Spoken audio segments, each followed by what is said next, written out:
Welcome students to my channel, and before we start with the lesson today, let me repeat a few points which I discussed with you in the first very class. Every student should make a 200 pages register for electrostatics. He or she must write the questions with the red pen, the answers with the blue or the black pen. I'm already providing PDFs followed by the explanation of those PDF in the form of a video. I hope you are able to understand the subject matter. I request all students to first try and understand the things, and then only they should begin writing in their register. In physics, हमें जोर जोर से बोल के पढ़ना चाहिए. जो mathematics है उसको लिख लिख के देखना चाहिए और अच्छे तरीके से प्रैक्टिस करनी चाहिए. Till such time you are sure that you will be able to write that particular thing in the exam. Now this is the requirement of the subject matter. I hope the students understand this and they take it very, very seriously. Later on, as the subject advances, it will become real difficult to cope up with what has been left out earlier. So please be disciplined and make a point to learn the things on a day-to-day basis. Do not postpone it for the next day. Okay, you see this lesson number 8. This is about the torque and the potential energy of a dipole.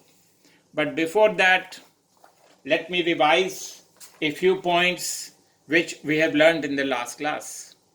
In the last class, we've done a very, very important derivation from board point of view. The derivation was finding out the electrical field on the axis of a charged ring. So, uska formula, if you remember, it was kqx divided by r square plus x square raised to 3 by 2. ये formula हमें याद कर लेना है so that we are able to apply it any situation. अब let us begin with this question. पहले diagram समझ लें. यहाँ पे दो चार्ज आइडेंटिकल रिंग्स हैं. दोनों पे चार्ज कैपिटल Q है और दोनों का रेडियस R है. ये जो लाइन है ये एक्सिस है रिंग नंबर 1 की.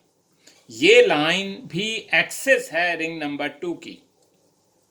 अब दोनों केसेस में चार्ज सेम है, डिस्टेंस भी सेम है, इसलिए हम कंक्लूड कर सकते हैं कि जो इलेक्ट्रिकल फील्ड होगी ड्यू टू रिंग नंबर 1 यहाँ पे and electrical field due to ring number 2 यहाँ पे, वो मैग्नीट्यूड में सेम होनी चाहिए.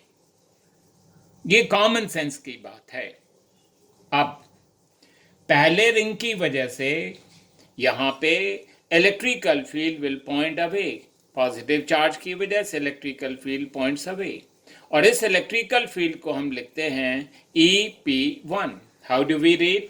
ये इलेक्ट्रिकल फील्ड है at the point P due to ring number 1. इस रिंग की वजह से भी electrical field will point away और उसको लिखते हैं EP2. मतलब इलेक्ट्रिकल फील्ड यहाँ पे at the point P due to ring number 2.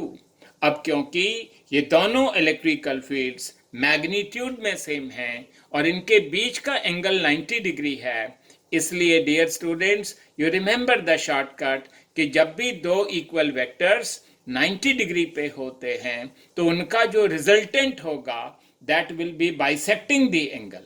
इसलिए ये एंगल विल बिकम 45 और उसका जो रिजल्टेंट होता है वो होगा √2 मल्टीप्लाइड बाय दैट वेक्टर. तो √2 into E हो जाएगा वो. So electrical field at P is √2 into E, और E का मैंने फॉर्मूला जो भी गा रहा था मैं वो लिखा, k q x divided by x square r square plus x square raise to 3/2। इतना आसान था ये question. Let us now start with the next question. यहां पे भी हमें इलेक्ट्रिकल फील्ड निकालनी है एट द पॉइंट P, लेकिन दिया क्या है, दो आइडेंटिकल रिंग्स हैं, फिर से दोनों का रेडियस r है, इनके बीच का डिस्टेंस है √3 इंटू r। यहां ये मैंने गलत लिख दिया, ये जो डिस्टेंस है ये होना चाहिए √3 मल्टीप्लाइड बाई r, ठीक है। So please correct that in PPT also. Okay, what do we mean by कि इनकी चार्ज डेंसिटी लैम्डा है। चार्ज डेंसिटी का मतलब होता है zero charge that can be found in a unit length. अब इस पूरे रिंग की लेंथ कितनी है, सरकमफेरेंस 2πr, तो एक यूनिट लेंथ में लैम्डा है और टोटल लेंथ 2πr है, तो total charge will be lambda into 2πr। अब हम कहते हैं कि देखिए electrical field at the point P ring 1 की वजह से भी होगी और 2 की वजह से भी होगी। अभी थोड़ी देर पहले हमने देखा था कि at the centre of A charge ring, उस रिंग की वजह से इलेक्ट्रिकल फील्ड यहां 0 होती है। मतलब रिंग नंबर 1 की वजह से कोई इलेक्ट्रिकल फील्ड नहीं होगी एट दिस पॉइंट। जो भी इलेक्ट्रिकल फील्ड होगी वो रिंग नंबर 2 की वजह से होगी। So total electrical field will be EP1 plus EP2। Why it is directed, positive charge की वजह से इलेक्ट्रिकल फील्ड पॉइंट करती है अवे फ्रॉम इट, तो उसका फॉर्मूला है k q x divided by r square plus x square raise to 3/2। अब मैंने Q की वैल्यू लगा दी यहां से देख के, lambda into 2πr into x ऐसे ही रखा, divided by r square plus x square करना है। एक्स है क्या, √3 इंटू आर था, उसका स्क्वायर कर लो, तो ये हो गया, देखिए are square plus 3r square, वो हो गया 4r square raise to 3/2। 4 raised to 3/2, students you know this is not a very big thing, 4 raised to 1, 4 raised to 1/2, तो ये 4 हो गया और ये 2 हो गया and that makes it 8, तो that's how we get 8 over here। और r square raised to 3/2, ये पावर कट गई, r क्यूब हो गया, r क्यूब आ गया। अब यहां देखिए ये k into lambda into 2πr into x divided by this, ये जो एक r है वो इसके साथ कैंसिल हो जाएगा and as a result of that ये वाली टर्म स्क्वायर हो जाएगी। And then what we have done is simplified this, put the value of x also and that is √3 into r and we obtain this। तो ये simplify करके हमने लिख दिया। अब हम इसका आंसर लिख सकते हैं कि जो इलेक्ट्रिकल फील्ड है is pointing towards the left.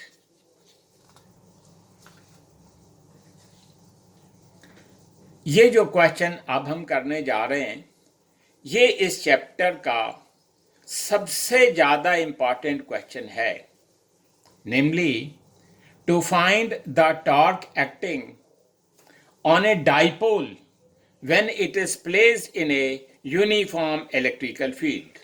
Let me explain the diagram now। हमने पहले 3 equispaced parallel lines बनाई हैं। ये equispaced parallel lines indicate करती हैं कि जो electrical field है वो uniform है। क्यों ऐसा होता है that we will see little later, लेकिन आज हम याद कर सकते हैं कि यूनिफॉर्म इलेक्ट्रिकल फील्ड बनाने के लिए हमें 3 लाइंस ड्रॉ करनी चाहिए विथ इक्वल स्पेसिंग। फिर हमने इसमें एक डाइपोल रखा, नेगेटिव चार्ज नीचे पॉजिटिव चार्ज ऊपर। लेंथ ऑफ द डाइपोल आप जानते हैं हमेशा लेंथ को 2l लिया जाता है। अब जो डाइपोल मोमेंट वेक्टर होता है उसकी डायरेक्शन हमेशा नेगेटिव टू पॉजिटिव होती है, तो P is equal to Q into 2l। अब वी हैव लर्नड अर्लियर कि अगर हम किसी पॉजिटिव चार्ज को इलेक्ट्रिकल फील्ड में रखेंगे तो it will experience force in the direction of the electrical field, और नेगेटिव चार्ज को अगर इलेक्ट्रिकल फील्ड में रखते हैं तो it will experience force in a direction opposite to E. तो ये जो पॉजिटिव चार्ज है इस पे देखिए फोर्स लग रहा है इधर को, एंड फोर्स का फॉर्मूला होता charge multiplied by electrical field. Similarly force का फॉर्मूला होता charge into electrical field. Remember we have defined, जब हमने डिफाइन किया इलेक्ट्रिकल फील्ड को तो वहां हमने लिखा कि E is equal to F divided by q naught. तो फोर्स की value will be charge multiplied by. तो अब आप याद कर लें, देखिए कि जो फोर्स एक्टिंग है ऑन ए चार्ज हमेशा होता है चार्ज इनटू इलेक्ट्रिकल फील्ड। अब हम इस डायग्राम में नोट कर रहे हैं कि एक फोर्स लग रहा है टू द राइट और वही फोर्स लग रहा है टू द लेफ्ट, इसलिए जो नेट फोर्स एक्टिंग है on the dipole is zero. तो हम कहते हैं कि ये जो डाइपोल है, क्योंकि इस पे नेट फोर्स जीरो लग रहा है, इसलिए it can not move from one point to another. मतलब स्टाइलिश लैंग्वेज में it can not suffer translatory motion, one point to another नहीं जा सकता, नेट फोर्स जीरो है।